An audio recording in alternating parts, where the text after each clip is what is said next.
हम पढ़ रहे हैं एक्सीलेंट डेस्क वर्क का मॉडल पेपर 4 और उसका अंतिम प्रश्न करते हैं 28वां प्रश्न आपको दे रखा है 3, 15, 27 और 39 एक तरह से एपी है अर्थमेटिक प्रोग्रेशन समांतर श्रेणी ठीक है का कौन सा पद उसके 54वें पद से 132 अधिक होगा। इस टाइप का प्रश्न है, किस ढंग से करना है नेक्स्ट पेज पे इसको सॉल्व करते हैं। ये प्रश्न ले लिया मैंने, अब इसके अंदर वापस पढ़ता हूं मैं कि एक एपी दे रखी है 3, 15, 27 और 39 का कौन सा पद उसके 54वें पद से 132 अधिक होगा। अब एपी दे रखी है, उसकी सबसे पहले हम समांतर श्रेणी का प्रथम पद और सार्वंतर निकाल देते हैं। तो यहां मैं लिख लेता हूं एपी। एपी हमारे पास है, एक तो 3 है पहला पद, फिर 15 है, फिर 27 है, फिर 39 है, डैश डैश डैश डैश ठीक है। इस ढंग से एपी दे रखी है। अब यहां से निर्धारित कर दो प्रथम पद। एक तो प्रथम पद ए क्या है, पहला जो पद होगा वो प्रथम पद हो जाएगा, यहाँ पे 3 है ठीक है। फिर होगा सार्वअंतर, तो यहाँ आ जाएगा सार्वअंतर। और सार्वअंतर निकालने का तरीका क्या होता है, दूसरे पद में से प्रथम पद को घटाना है। यानी 15 में से 3 गया तो क्या बचा 12। आपके पास प्रथम पद है, सार्वअंतर है। अब ये कह रहा क्या है कि एपी का कौन सा पद 54वें पद से 132 अधिक होगा। तो मान लेता हूं, माना एपी का एनवा पद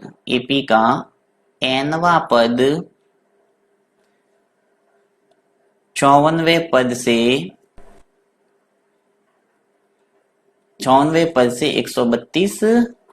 132 अधिक है,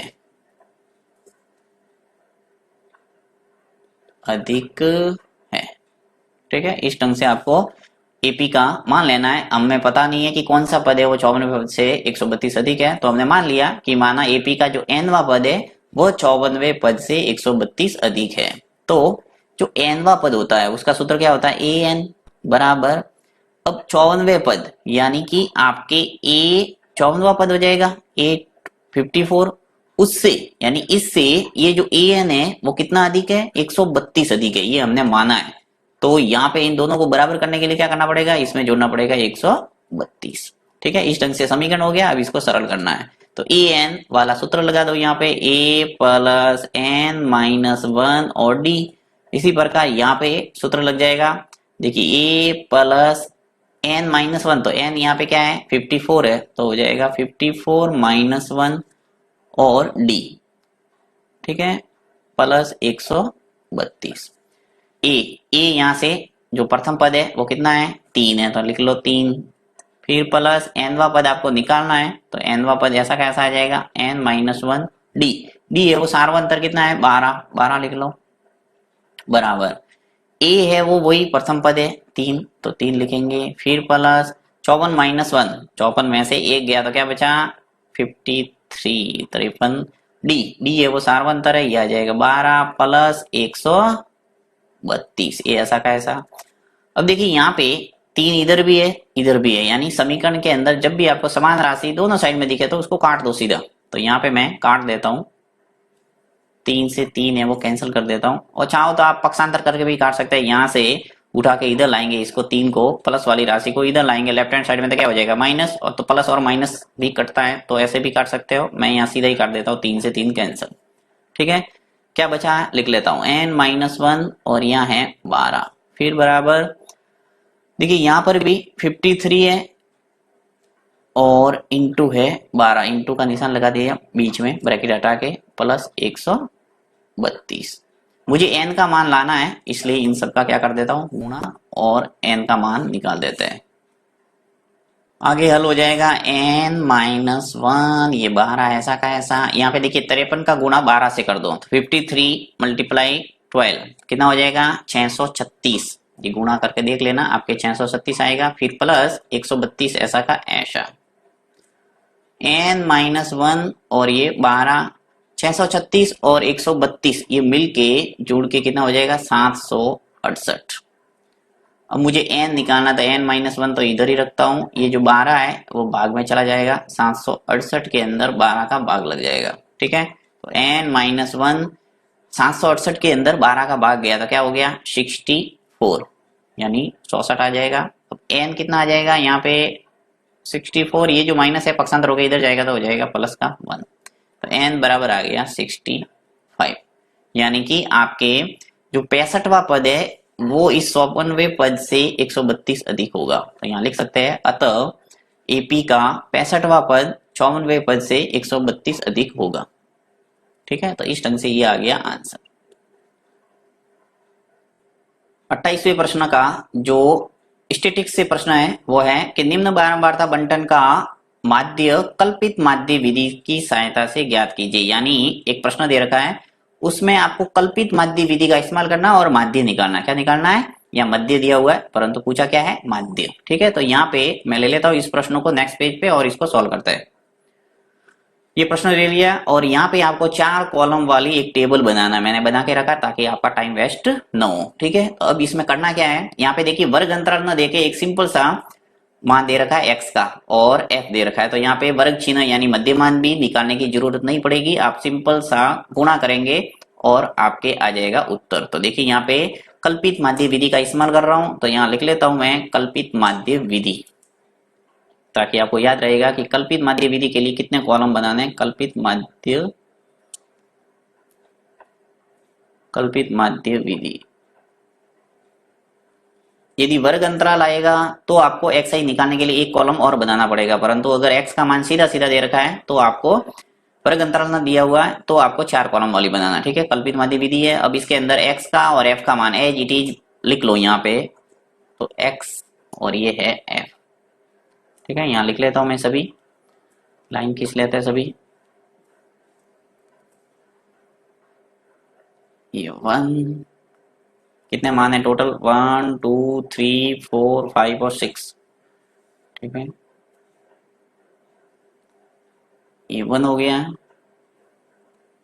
ये 2। अब x का और f का मान सब मैं लिख लेता हूं। यहाँ पे x का मान देखिए पहले क्या है 60, फिर 61, कंटिन्यू है 60 से लगाकर 65 तक, 60 61 62 63 64 और 65। तो कंटिन्यू लिख लेता हूं मैं 62 63 64 और 65। ठीक है, और अंत में आपके योग आ जाएगा, टोटल लिख सकते हैं योग।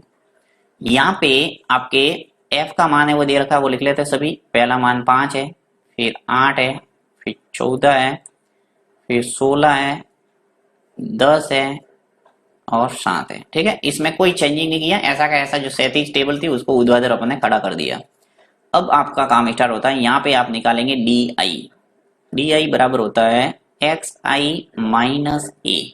ठीक है, ये आपको ध्यान रखना है। ए है वो कल्पित मान जिसे कहते हैं हम, यहाँ आपको मानना पड़ेगा, माना, या फिर यहाँ लिख लेते हैं यहाँ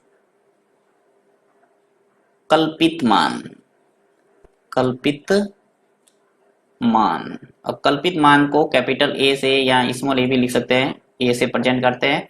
तो कैपिटल ए का मान यहाँ पे, अब xi में से आपको मानना है a। तो देखिए x का मान है, चाहो तो यहाँ x और f है उसको xi कर दो और fi कर दो। ठीक है, अब xi में से आपको क्या मानना है? कल्पित मान। और कल्पित मान मानने का तरीका क्या होता है, आपको xi के जो भी वैल्यू दे रखी है उसमें से सबसे सेंटर वाली जो संख्या है उसको माना जाता है। ठीक है, जैसे कि देखिए 60 है, 61 है, 62 है, 63 है, 64 और 65, टोटल 6 वैल्यू दे रखी है, 1 2 3 4 5 और 6।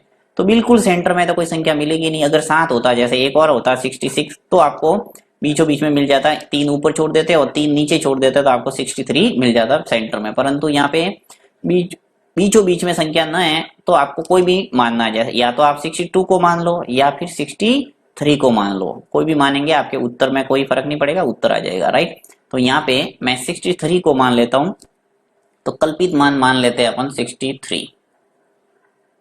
ठीक है, ये हो गया आपके। अब आपको क्या करना है, जो डी आई है उसका मान निकालना है और सभी कॉलम की पूर्ति करना है। xi माइनस ए, यानी xi के जो भी मान है इसमें से घटाते जाना है, किसको? a को, कल्पित मान a को घटाते जाएंगे। तो सबसे पहला, जैसे देखिए इसको xi माइनस ए लिखा है, इसको ऐसे भी लिख सकते हैं, मैं थोड़ा यहाँ ऊपर करके आपको बता देता हूँ। xi तो आपके अलग अलग आता रहेगा और a का मान फिक्स है, 63 माना है मैंने। यानी xi के जो भी मान है यहाँ पे उसको घटाते जाना है, उसमें से घटाते जाना है 63 को। तो देखिए सबसे पहले 60 में से घटाना है, यानी 60 में से लेस करना है 63 को, तो क्या आ जाएगा माइनस का 3। ठीक है, इसी प्रकार जब मैं 61 में से 63 को घटाऊंगा तो क्या आएगा माइनस का 2। फिर मैं 62 में से 63 घटाऊंगा तो क्या आएगा माइनस का 1। अब 63 में से 63 घटाएंगे तो क्या आएगा 0। 64 में से 63 को घटाएंगे तो आएगा प्लस का 1, और 65 में से जब 63 को घटाएंगे तो प्लस का आएगा 2। तो इस ढंग से आपके ऊपर माइनस वाली संख्या आ जाएगी और नीचे प्लस वाली, क्योंकि ऊपर है हम छोटी संख्या में से बड़ी संख्या घटा रहे थे और नीचे है वो बड़ी संख्या में से छोटी संख्या घटा रहे, इसलिए प्लस में आ। ठीक है, ये तो आपको आता होगा, बेसिक है। अब देखिए यहाँ पे आपको सूत्र में चाहिए एफ आई डी आई, तो यहाँ पे मैं गुणा कर देता हूँ एफ आई का डी आई से गुणा, तो F I into D I, यानी एफ आई और डी आई निकालना है। एफ आई आपके पास 5, 8, 14, 16, 10 और 7 है, और डी आई मान आपने निकाल दिया, इनका गुणा करके लिख लो।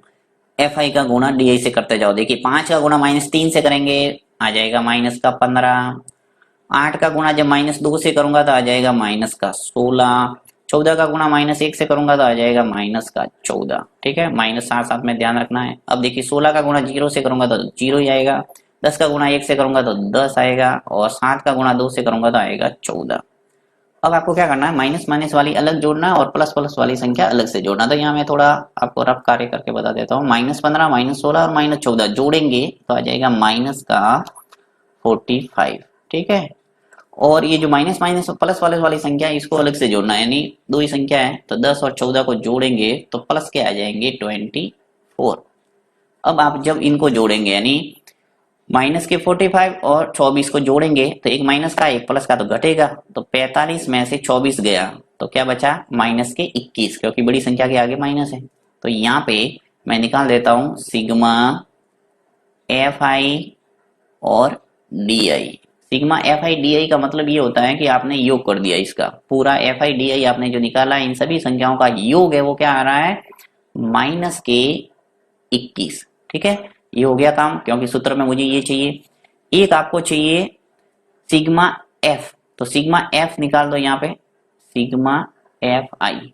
ठीक है, यानी 5, 8, 14, 16, 10 और 7 इन सबको जोड़ेंगे तो आपके आ जाएगा 60। जोड़ सकते हैं आप, इनको जोड़ना तो आ जाएगा 60।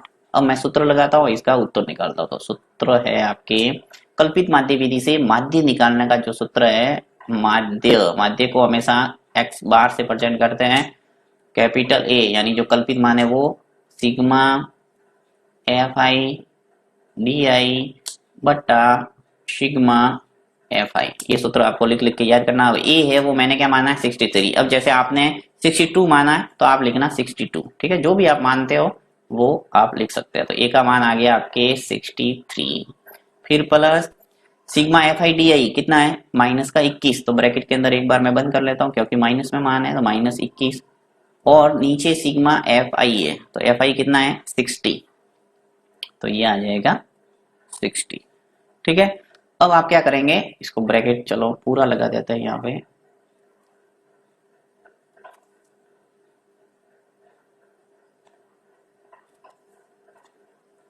पूरा ही ब्रैकेट लगा देता हूँ जिससे आपके समझने में सुविधाजनक रहेगा। 63, अब देखिए माइनस है तो माइनस तो आएगा, प्लस का गुणा माइनस से करेंगे तो माइनस, 21 के अंदर 60 का भाग देना है, तो जैसे ही आप 21 के अंदर 60 का भाग देंगे तो आपके पास आ जाएगा 0.35। ठीक है, अब भाग तो देना ही पड़ेगा आपको, भाग देने में भी दिक्कत आ रही है तो आप प्लेलिस्ट में जाके बेसिक जो समझाए हुए सभी वीडियो आप देख सकते हैं, भाग, जोड़, गुणा, दशमलव वाले जोड़, बाकी गुणा, भाग, ये सभी बातें आप सीख सकते हैं और इसको समझ सकते हैं। तो देखिए ये 63 लेस देन 0.35 घटाएंगे 63 में से 0.35 को तो आपके आ जाएगा 62.65। ठीक है, ये आ गया आपके कल्पित माध्य विधि से इस प्रश्न का, इस बारंबारता बंटन का माध्य। अब इसमें किसी भी प्रकार की कोई समस्या आपके आ रही है तो कमेंट बॉक्स में लिख सकते हैं।